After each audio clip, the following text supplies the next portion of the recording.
Too many years of that way work. Being patient, trying to eat now. Somebody else on my dream. What up, man? We got that Quan Cole in rotation. Today, man, you can go find my guy Quan Cole on all platforms. And while I'm talking about him, you can go find my guy Lathan Warlick as well on all platforms. I'm with my guy Shane Greer. I'm Michael Hunt, man. This is episode number 1. This is a milestone. This is a historic moment, right, of the new video podcast series, Grenades and Lemonade. And before we continue, hey, we want to dedicate this episode. So one of our teammates, one of our creative teammates who's helping this podcast come to life is Tori Horton. Her brother-in-law, Dakota Horton, tragically passed away yesterday morning. He was in a motorcycle accident. And so our prayers and our thoughts are with Trevor, also his mom, Cindy, and then Tori as well, and just the whole family, and also Dakota's children. Just know that we're praying for you. Toller Baptist is praying for you. I know there's a big, large group of Dakota's motorcycle family that's praying as well. Just know that you're in our thoughts, you're in our prayers today. Hey, this is episode number 1, and man, we're going to be getting into a lot of things. Some stuff went down this weekend, man. We had the Grammys 2023. I watched that last night. I don't want to be that guy, Shane, but as I was watching the Grammys, I was like, bro, I promise I'm not this guy, but I was like, bro, this is demonic. Like, there was some stuff that was just going on in my head, and I was like, the Super Bowl can't get here fast enough. Some other things that went down this weekend. We live in Texas. So Kyrie Irving was traded to the Mavericks. Yes, he was. What are your thoughts on that? You being you're probably the biggest Mavericks fan that I know. I just moved here in October. I don't know many Mavericks fans in Tennessee, but you're probably the biggest Mavericks fan that I know. Man, I need your input on that, bro. Yeah, I'm mixed. My kids are mixed. I didn't. You didn't know, did you? Yeah. No, I have mixed feelings. I don't know.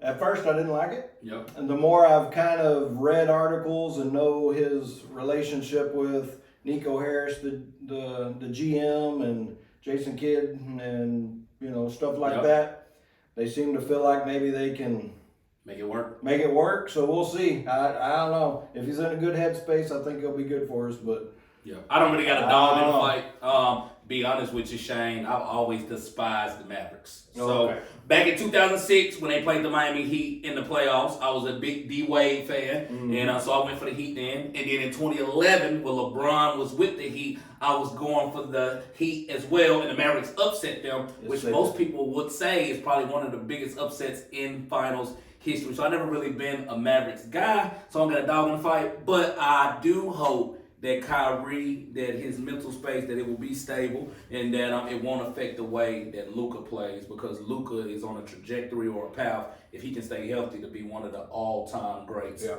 I really believe that. I think so too. Yeah, for sure. Hey, so we're going to jump into a segment called This or That. We're going to be doing that on a lot of these episodes on the podcast. This or that, and we're gonna keep it in the sports rotation this morning. And with the this or that, I'm gonna shoot it to you again, Shannon. We had these questions even before this Kyrie Irving trade went down. But as a Mavericks fan, Dirk or Luka? Right now, it's Dirk. For sure. Yeah, I would agree. Dirk is the GOAT right now for Mavs fans, I think. Not that Luka won't get there. Yep. But it's got to be Dirk right now. What I love so much about Dirk is his loyalty. 21 years, same team. He had chances to go chase championships towards the end of his career, and he chose not to. That's not a shot at LeBron, is it? It is a shot at LeBron. For sure. Hey, I would say Dirk as well. I think a lot of analysts, a lot of guys who are more keen or more invested in sports than we are, they would probably say that Dirk is the greatest foreign player of all time. Yeah. Like I said, even though I despise the Mavericks respect game, and I will say this, growing up in the inner city, growing up in black culture, anytime a white guy would show up and play basketball against us, and we had to go, hey, guard Dirk. That is a sense of respect, all right? That's respect, that's the name we thought of. Yeah. And so, yeah, man, I would say Dirk as well. Number 2, we're going let me throw this out real quick. So I've invited you several times to the Maverick games, and every time he said, "No, I ain't going." But now I know why. Right? No, stuff really does come out. It'll be good games like Mavs, Grizzlies. I'm from Tennessee, right? Yeah. No, I'm just kidding. That man put me on the spot. We're gonna shift sports a little bit, and I feel like I know your answer to this one. I could be wrong, but I feel like I know your answer to this because you're a big Oklahoma fan.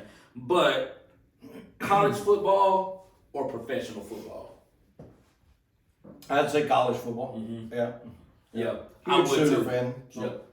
I would say college as well. The passion is different. Mm-hmm. I think the passion from the players are different. I think the passion from the fans are different. And I just think those guys are trying to get somewhere. Right. And so they really, really have a point to prove on the field. Where the guys in the NFL, they kind of already made it. Man, they got all this cash flowing in. It's a lifestyle that comes with that. Man, I feel like you can kind of get settled in that and you kind of be just even keel and coasted. Where these guys on the college level, man, they're going after it. Man, this is my career. Man, I'm trying to get to the next level. And I will say this: one thing that scares me is the new NIL rules. Yes. Because they could run, especially these 5-star recruits. You know, coming in already making millions. Yep. That could ruin stuff. So with those rules and things like that being implemented, should Reggie Bush get his Heisman back? Absolutely. I agree. Yeah. I agree. Hey, that's not a question that we just flowing like that, yeah. But since that got brought up, I'm like, should Bush get his Heisman back? You know, I think it was one of the greatest seasons in college football history, and for them to vacate all of that stuff, and now they put this, I think he deserves to have that. Give it back to him. Yep. Nothing against the NFL. College football is just a little better. Last question. This is one of the most debated sports debates of all time. And we might even throw a little cliffhanger in there or something different, a wild card in there. But, man, it's probably the most talked about sports debate on ESPN and some of the other sport broadcasting networks. But Jordan or LeBron? If I had to pick out of those two, I would say Jordan. Okay. Number one, I'm just not a LeBron fan. You killing me right now. I'm trying my best to keep my cool. We work together in the church. Yeah. We serve together. This is my executive and worship pastor. I'm trying to keep it together, but these shots at LeBron are hurting me. I'm going to get my chance to talk in just a minute. So, out of those two, you would say Jordan. Out of those two, I would say Jordan. But if we're talking GOAT, I think it's Kobe. The late, great Kobe Bryant. I do. I was looking up some statistics earlier on this, right? So Jordan's very close. I think Jordan, Kobe are very close. Jordan, obviously 6 championships, right? And played for 15 years? Yep, they tried to delete his Wizard years, but they happened. But they still happened. That's where I got to see him play live in person. Oh, wow. He was with the Wizards, so I'm grateful that I got to see him play. You got to see Fat Jordan. Yeah. He still scored 20-something, so that was cool. 6 championships in 15 so years. That's pretty good. That's legit. A lot of MVPs, a lot of all-star stuff. LeBron, 4 championships so far. But I think one of them's asterisk to me. I think the COVID year is asterisk. It's getting hot in here. Because so many people were out. Yeah. You never knew what teams were going to be without their stars or what, because COVID was just so an unknown thing then. Everybody was positive, so nobody could play. You know, and so to me it just happened to be that the Lakers stayed the healthiest. Okay, so you said that year the healthiest team. It could have been LeBron gets COVID, they're out, they don't win it. Somebody else wins it. Yeah. So I think for me it was just like they happened to run the table being the healthiest when other stars were out. So little asterisk to me. So maybe 3.5. Little or big, it's still an asterisk. And it's still affecting me. So and then Kobe had 5 Yep. in 20 years. What I love about Kobe, same as Dirk, Kobe stayed with one team. Respect. He could have jumped ship maybe towards the end of his career, and he didn't. Yep. He remained the same. I'm okay. Like I think of old school players like Charles Barkley, never won a championship. Yep. Hall of Famer, never won a championship. I would have been okay late in his career if he would have Jumped ship, yeah. go get you a championship. I agree. But Yep. to me, to go, let's go all team up together, you know, and then still get beat by a one superstar team, Mavericks team. In the final. Here. Woo, it's getting hot. All right. Your time's up. Okay. Here we go. The question was Jordan or LeBron, by the way. No, big respect to the late great Kobe Bryant. Once again, Kobe was one of those guys that I did not like growing up, but definitely respected. My family were more Allen Iverson fans, and the Sixers lost to the Lakers one year, but much respect to Kobe, one of the greatest of all time. Yeah. As far as Jordan and LeBron goes, man, I have pairs of Jordans. I wear Chicago Bulls stuff all the time. Man, Jordan is one of the GOATs. People would say he's probably the greatest athlete ever. Man, I want to challenge that. Right, we're probably gonna lose viewers or subscribers or whatever. I believe Jordan is the greatest athlete when it comes to being marketed. Whether it was him with Nike and how he took Nike to the next level, man, the '92 Dream Team and how that made the game go global. Not taking anything away from that. That is awesome things, and those platforms. He was at the right place at the right time, doing the right things. They three-peated twice. Man, you can't. It don't get any better than that. But I believe that he was the greatest player ever marketed. I mean, he made a movie with Bugs Bunny, right? They did all of that stuff. All of that to say, and I know Jordan's statistics.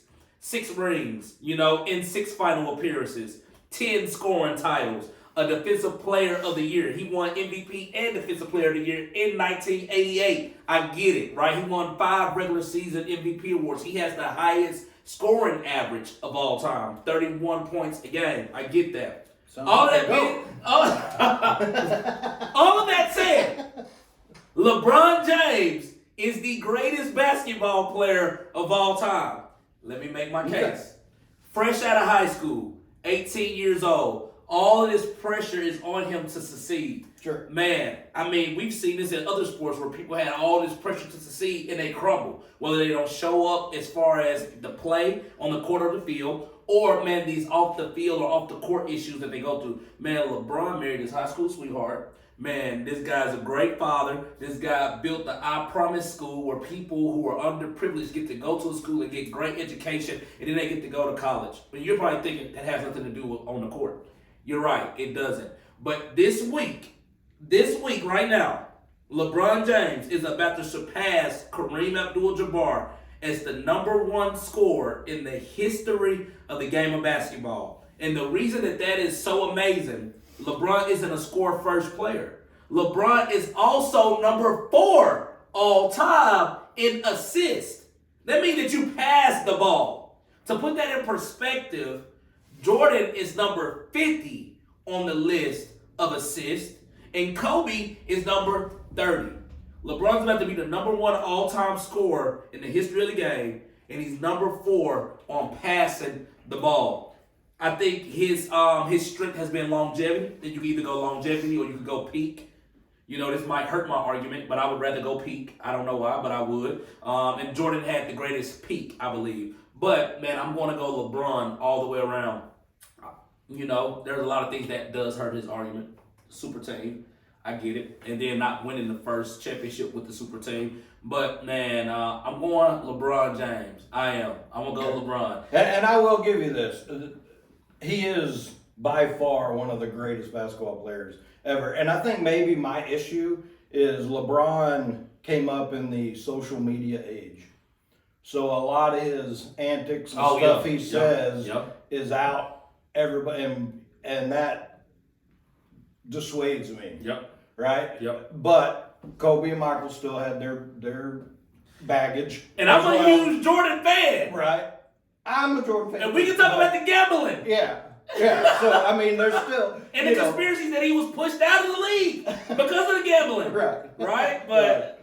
So maybe that's what it is for me is I get that. His stuff is out there more than Yep. Jordan and Kobe's was. No, I probably. get that. And Kobe went through his stuff, the Yeah. trial and all of that, not to Yeah. bring that up. But yeah, man, they went through what they went through. But man, at the end of the day, man, if you say Jordan, LeBron, or Kobe, man, you're picking a great pick. And I might be fighting within myself right now because if this was Space Jam and we needed one shot to save the whole world, I'm probably going Kobe or Jordan. To save the whole world. I'm going Dirk.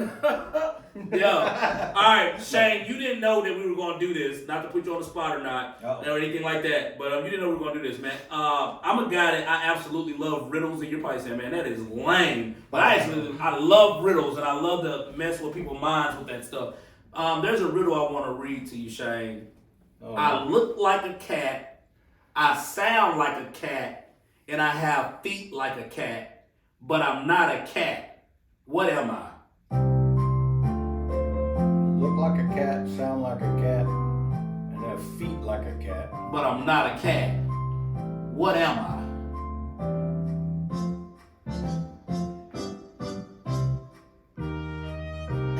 I have no idea. A kitten.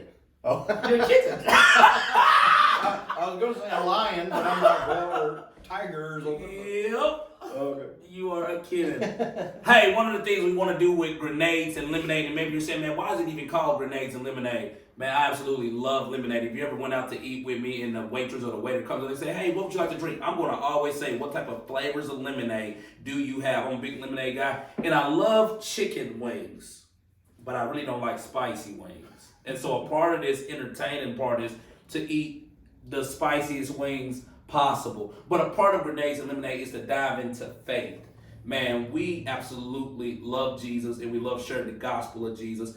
And we are super, super passionate about the correct illustration of Jesus being broadcast to the masses because so many incorrect illustrations of Jesus have been painted and shown. And because of that, a lot of people deal with church hurt. Shane and myself have both dealt with church hurt in our past.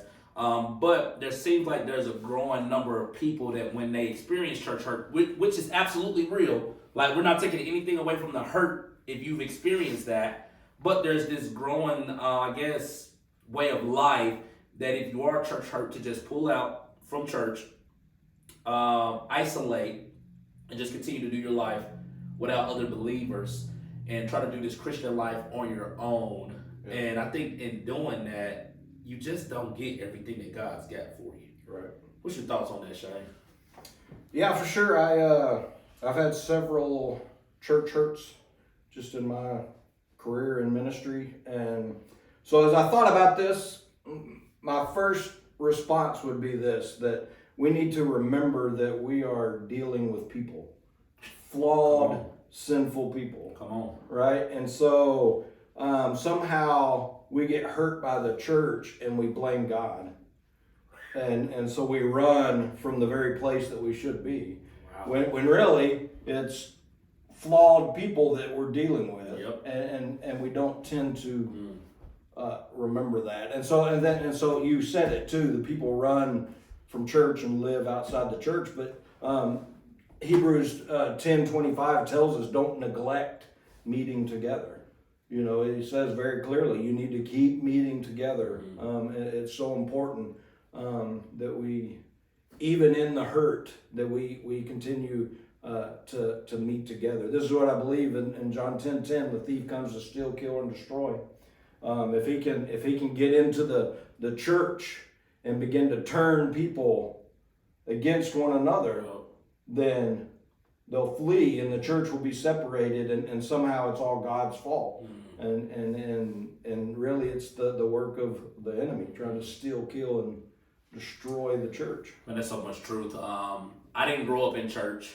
I didn't know words like youth group or youth camp or disciple, but I went to school with a lot of people that grew up in church. And now I'm still friends with them on social media, and they're not in church anymore because they got church hurt or they thought the church manipulated, their parents to tithe and all of that stuff back when they were younger. And in doing so, they have turned away from God. And so, man, I agree with you 100%.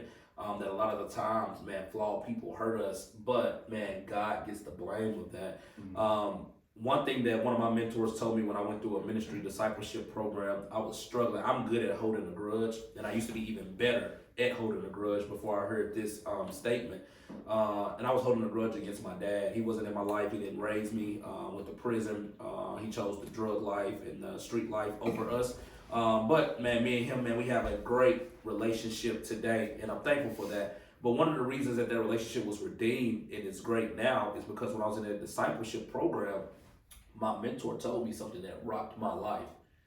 No one has done me as worse as I did Jesus because my sins put Jesus on the cross. It's good. Woo! When I heard that, Yeah. I was like, wow. You know, it is not to take away any of the hurt that I felt because my dad wasn't in my life growing up, but it put everything in perspective. And then he also said that if I don't forgive my dad, then how is that showing my dad that Jesus is risen? Right.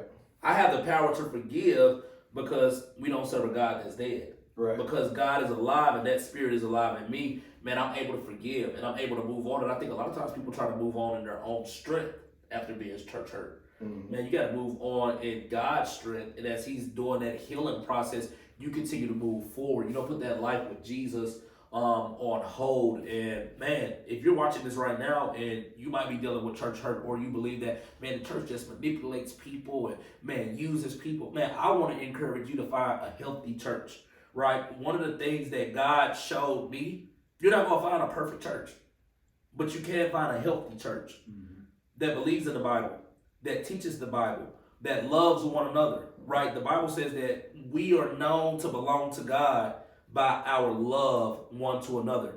Find you a place that's healthy. Don't get on the sidelines. Do not isolate. That's what the enemy wants. He knows that if he can isolate you, put you on an island, then he can pick you off. Mm-hmm. Lean in to God. Run into Jesus. Church didn't save you. Church can't sustain you. Only Jesus can do that. Sure. And I believe we're better Christians when we do life with other Christians. Yep. Yeah. Ephesians 4:32 says, forgive each other just as the Father has forgiven you. Right? I can remember the times, a couple of the times where I've had church hurt, where it hurt. I knew it hurt not only me, but hurt my wife. Mm-hmm. And so I was trying to be strong for my wife because I knew she was hurt. And so it wasn't until 5-6 years later that I realized, man, I have unforgiveness in my heart. And what it turned to is bitterness and you know, just not liking the people that hurt me, you know, and I don't want to be like them. But many times when we say, oh, I'll never do that, we will, you know, because we have the bitterness that we haven't dealt with, you know. So man, here it is swallow your pride, come on, right? And humble yourself and forgive. Even if you just forgive in your heart, you may never see them again, but you have to forgive in your heart or you can't move forward. Yep. I'm gonna give a shout out to my guy Zach Bennard from Tennessee. He's one of the pastors that I got to serve under in Tennessee. Man, he made a statement to me before that really was a lot of truth, and it says, man, holding on to unforgiveness is like drinking poison and expecting the other person to be affected. Man, you gotta let it go. Yep. Man, you gotta be free. Man, there's so much that God wants to do through you, and a lot of times unforgiveness, it holds back. It holds all of that back. Yep. It's good. Yep. Anything else you want to share with the people, Shane, before I eat, man, my death? Yeah. No, I'm excited just to be doing this with you, man. I thank you for inviting me, and I'm looking forward to seeing you burn your face up here. Yeah, man. I think I'm gonna go with I'm gonna go barbecue first. Mild barbecue first. All right. Oh, that looks good. That was a real bite. Hey, here grenades and lemonade. We real, we raw. This is not polished at all. That was a real bite. It's good. I'm gonna go Nashville hot. I hate spicy stuff. All right. Shout out to my beautiful bride, Brittany. Man, she prepared these wings. It's awesome when you got a spouse that gets ministry and that partners with you in ministry. Yeah, that's a beautiful thing. It's awesome. And I'll just say it's spicy smelling. So and By the way, I'm on a diet. That's why I'm not eating. Man, tell him, Shane. Tell him a little bit about that eating plan, you know. I'm trying to lose some weight, man. I gotta be healthy for my kids and for my wife, and feeling a little convicted about that. So I'm trying to, as you eat hot wings, I'm in a hoodie. Woo! But it definitely, yeah, it definitely smells hot. It is hot. I'm trying to act tough for the camera. And we're gonna leave the same way we came on. And this is my guy, Quan Cole. Go find him on all social media platforms and music platforms. Same thing with Latham Worley. Man, go get those guys some shout out. My name is Michael Hunt. This is my guy, Shane Greer. This is Grenades and Lemonade, episode 1. Yep. And it's a history-making moment. Hey.